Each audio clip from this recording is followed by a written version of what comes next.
신앙훈련 친구들 반갑습니다. 우리 10번째 시간이네요. 우리 기도하고 시작하도록 하겠습니다. 하나님 아버지 감사합니다. 어느덧 10번째 시간으로 우리가 함께 모입니다.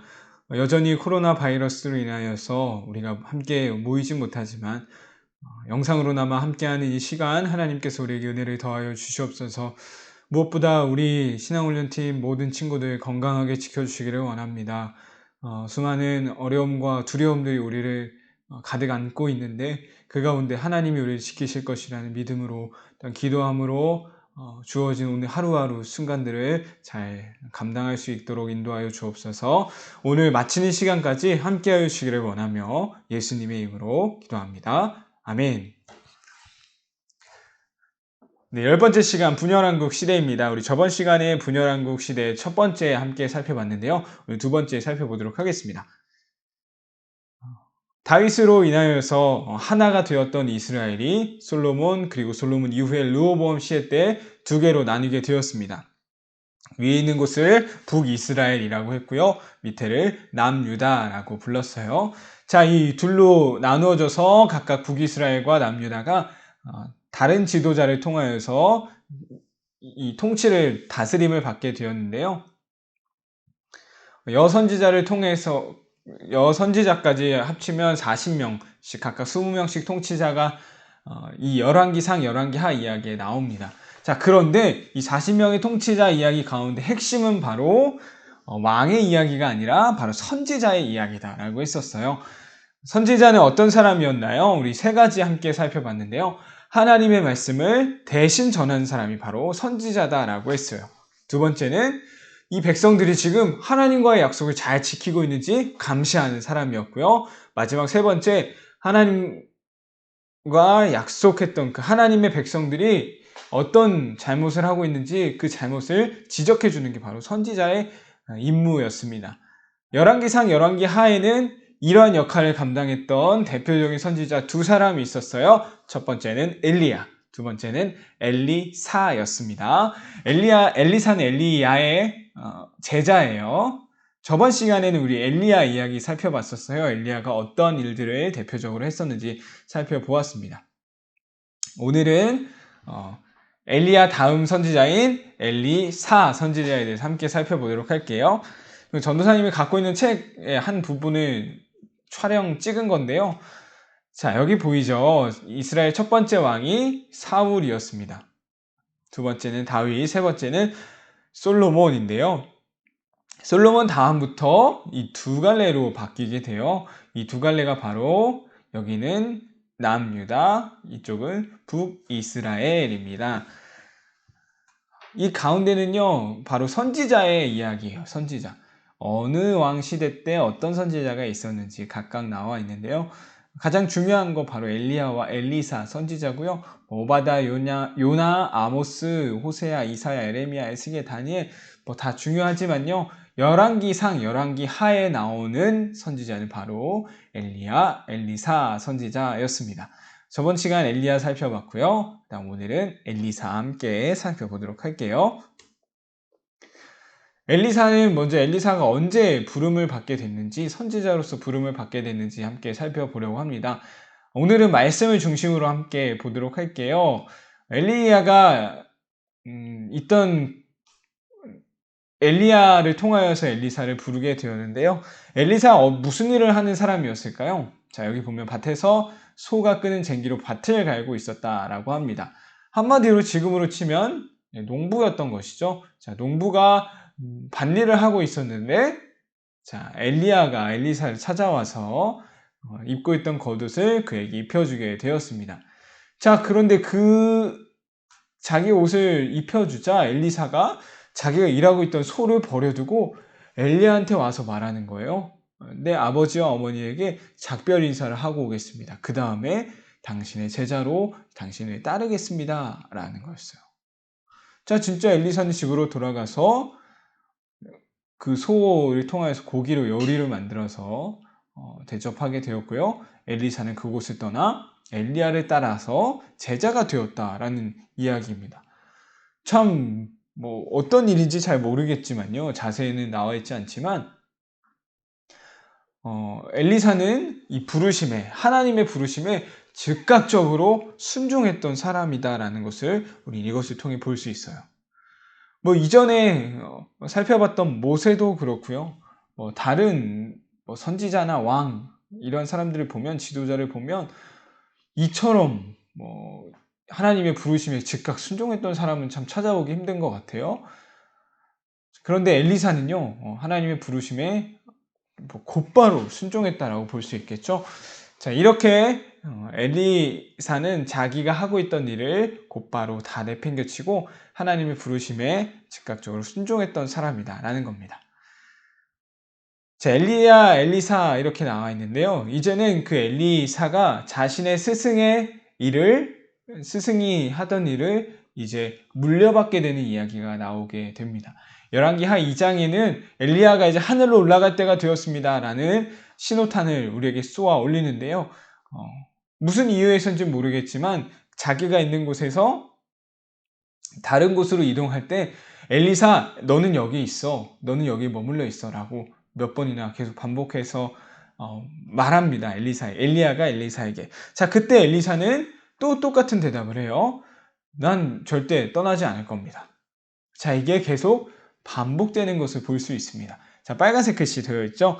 엘리야가 엘리사에게 이르되 청하건대 너는 여기 머물라. 난 다른 데 가야 되니까 너 여기 있어. 자, 그런데 그에 대한 대답이 뭐였죠? 내가 맹세하는데요, 절대 당신을 떠나지 않을 겁니다. 그래서 같이 가려고 했던 곳으로 가게 되었어요. 자, 이번에도 말했습니다. 너 여기 머물러 있어. 자, 그런데 이번에도 저 맹세하는데요, 절대 당신 떠나지 않을 거예요. 그래서 가려고 했던 여리고로 가게 되죠. 세 번이나 나오네요. 엘리야가 또 한 번 말합니다. 너 여기 머물러 있어. 너 여기 있어. 나 요단으로 가야 돼. 자, 그런데 또 엘리사가 대답하죠. 나 떠나지 않을 거예요. 네, 두 사람이 같이 요단으로 가게 되었습니다. 자, 이 이후에 나오는 내용은 무엇일까요? 항상 이 엘리야와 자신의 스승과 함께 하려고 했던 그 엘리사의 모습, 그 이후에 나오는 모습은 바로 엘리야의 능력을 받게 되는 내용입니다. 엘리야가 하늘로 올라가기 전에 엘리사에게 말했습니다. 여호와께서 나를 데려가시기 전에 내가 너에게 뭘 해주길 원하니? 자, 그때 엘리사가 말하는 거예요. 빨간색 글씨 되어 있죠? 선생님의 영적인 능력의 2배를 나에게 주십시오. 오, 정말 대단한 부탁인 것 같아요. 그러니까 스승님보다, 선생님보다 내가 더 뛰어난 선지자가 되고 싶습니다. 이런 아주 포부를 이제 말하고 있는 거죠. 자, 이러한 부탁이죠. 말했는데요. 그거 진짜 쉽지 않은 일인데 내가 그렇게 하도록 할게 라며 엘리야가 엘리사에게 자신의 영적인 능력이 2배나 되는 그 능력을 주고 하늘로 올라가게 되었습니다. 그 이후에 정말 엘리사는 엘리야보다 더 많은 하나님의 일들을 감당했다라는 거예요. 저희가 한 가지 더 살펴볼 것이 있는데요. 바로 나아만 장군의 이야기입니다. 나아만 장군의 이야기를 통해서 사실상 선지자의 역할을 이 무엇인지를 다시 한번 우리에게 알려주고 있는 것 같아요. 자, 나아만은 아람이란 나라의 장군이었습니다. 아람은 이스라엘과 그닥 관계가 좋지 않았어요. 원수라고 볼 수도 있겠죠. 항상 싸우는 그런 곳이었습니다. 자, 그런데 이 아람 장군 나아만이 피부병, 나병에 걸리게 된 거예요. 참 이건 부정한 병이라고 해서 우리 친구들도 많이 들어봤을 거예요. 문둥병이라고도 부르죠. 나병에 걸린 이 나아만 장군이 아람에서 아주 많은 재물들을 가지고 이 이스라엘로 와서 엘리사를 찾아가게 되었습니다. 엘리사를 찾아갔던 이유는 단 한 가지예요. 바로 자신의 병이 낫기 위함이었습니다. 돈도 많고 힘도 있고 권력도 있던 사람이었는데요. 엘리사에게 찾아온 거였어요. 자, 나아만이 말하죠. 내가 이렇게 많이 갖고 왔는데요. 저 좀 어떻게 좀 고쳐주세요. 자, 엘리사가 말했던 건 무엇이었을까요? 어떻게 하면 나을 수 있다고 말해줬을까요? 엘리사가 말하는 겁니다. 저기 요단강에 가서 7번 몸을 씻으면 나을 겁니다. 라는 거였어요. 자, 이 말을 들은 이 나아만 장군은 어떤 마음이었을까요? 아니, 뭐 특별한 게 있는 게 아니라 어떻게 이 강에 들어가서 씻으면 나을 거라고 하는 건가요? 라는 마음이었습니다. 분명 자기가 살고 있는 아람에도 이 요단강보다 훨씬 더 이쁘고 아름답고 깨끗한 강이 있는데 왜 내가 거기 가서 씻어야 되는 거예요? 라며 막 화를 내기까지 했어요. 자, 그러나 나아만은 그 엘리사의 말대로 그 요단강에 가서 정말 7번씩이나 몸을 씻게 되었는데요. 거짓말처럼 이 나아만의 병이 낫게 되었다라는 이야기였습니다. 자, 이것을 통해 선지자 전체 당시 이스라엘 상황과 선지자의 역할에 대해 우리는 다시 한번 생각해 볼 수 있을 것 같아요. 자, 선지자는 어떤 사람이라고 했었나요? 자, 선지자는 하나님의 말씀을 대신 전하는 사람, 백성들이 하나님의 약속을 잘 지키는지 감시하는 사람, 그리고 무슨 죄를 짓고 있는지 지적해주는 사람이다라고 했습니다. 이 엘리사 선지자의 말은 단지 어떤 한 뛰어난 사람의 말이 아니라 하나님의 말씀이었던 거예요. 나아만 장군은 그 하나님의 말씀이었던 선지자의 말대로 요단강으로 가게 되었고 정말 낫게 되는 그런 기적적인 일을 경험하게 되었던 것입니다. 이것은 이 이스라엘 당시 남유다 전체에 북이스라엘 전체에 있었던 그런 메시지이기도 한 것 같아요. 자, 선지자를 통하여서 이 엘리사를 통하여서 계속해서 말씀이 전해지고 있었습니다. 자, 그런데 이 북이스라엘은요, 이 엘리사 선지자의 말을 하나님의 말씀으로 듣지 않았던 것이죠. 그래서 여전히 하나님과의 약속을 지키지 않았고 백성들이 죄를 지으며 살아가게 되었습니다. 자, 그런 중에 하나님의 말씀처럼 여겼고 순종했을 때 어떤 일이 벌어졌는지를 이 나아만 장군을 통해서 보여주는 거예요. 엘리사 선지자의 말을 하나님의 말로 들어야 돼. 하나님의 말씀으로 들어야 돼. 그럴 때 순종했을 때 그 병이 나았던 것처럼 너희들도 순종했을 때 하나님이 놀라운 은혜를 주실 거야 라는 걸 이 나아만 장군을 통해 말씀해 주고 계신 것이죠. 하지만 이 북이스라엘 그 말씀 들었을까요? 안 들었을까요? 북이스라엘 역사를 보면요. 하나님이 하나님께 칭찬받았던 왕이 단 한 사람도 없었습니다. 그것은 무엇을 의미할까요? 엘리사를 통하여서 하나님의 말씀이 전해졌지만 그 말씀을 하나님의 말씀으로 받아들이지 않았다라는 것을 보여주는 것이겠죠. 이를 통하여서 오늘 이 엘리사 선지자까지 해서 이 북이스라엘 그리고 이 분열 왕국 시대에 가장 핵심이 되는 선지자들의 이야기 함께 살펴보았습니다. 선지자의 말씀 동일한 것 같아요. 이 나눠져 있는 이유, 이 열왕기상, 열왕기 하에 나와 있는 게 엘리사 선지자의 말씀인데요.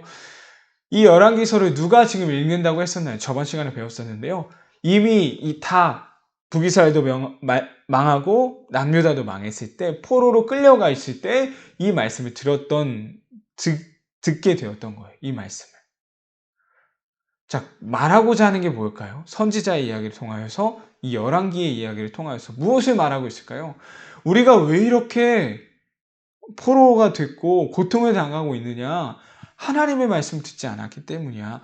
하나님과 약속을 지키지 않았기 때문이야. 지키지 않고 죄를 지었기 때문이야. 이거를 말해주고 있는 거예요. 그래서 다시 한번 우리가 누구인지, 무엇을 어떻게 해야 하는지를 다시 한번 다짐하게 해주는 그런 메시지다라는 것입니다. 저번 시간에 말했던 것처럼 당시 선지자를 통하여서 말씀하셨던 것은 지금 우리에게로 적용시켜 본다면 하나님의 말씀을 통해 우리에게 하나님이 말씀하신다라고 보면 될 것 같아요. 그렇기에 우리는 어떻게 해야 될까요? 하나님의 말씀을 듣는 일에 더 열심히 힘써야겠죠. 주일날도 마찬가지고 주중에도 영상설교를 통하여서 전해지는 말씀들, 공과 시간에 선생님을 통하여서 전해지는 말씀들, 그 모든 것이 하나님이 하시는 말씀이다라는 겁니다. 더 하나님의 말씀에 귀 기울여서요. 이 멸망의 길로 가는 것이 아닌 이스라엘이 멸망의 길로 갔던 이유는 바로 말씀을 듣지 않았기 때문이거든요. 하나님의 말씀을 통하여서 그 말씀대로 살아가며 순종했을 때 하나님이 이루실 놀라운 은혜의 역사들을 다 맛볼 수 있었으면 좋겠습니다. 오늘 이것으로 마치려고 하고요. 분열왕국 왕들의 이야기 하나하나 살펴보면 좋겠는데요. 시간이 너무 오래 걸릴 것 같아서, 그리고 몇 명의 이야기들밖에 다루지 못할 것 같아서요. 가장 중심이 되는 선지자의 이야기만 살펴보았습니다. 분열왕국 선지자 엘리야, 엘리사, 하나님의 말씀을 대신 전하는 사람들, 그 말씀을 순종해야 한다라는 것, 이 분열왕국의 메시지가 우리 마음 가운데 다시 한번 새겨질 수 있었으면 좋겠습니다. 자, 오늘 이것으로 마치도록 하겠습니다. 수고했어요.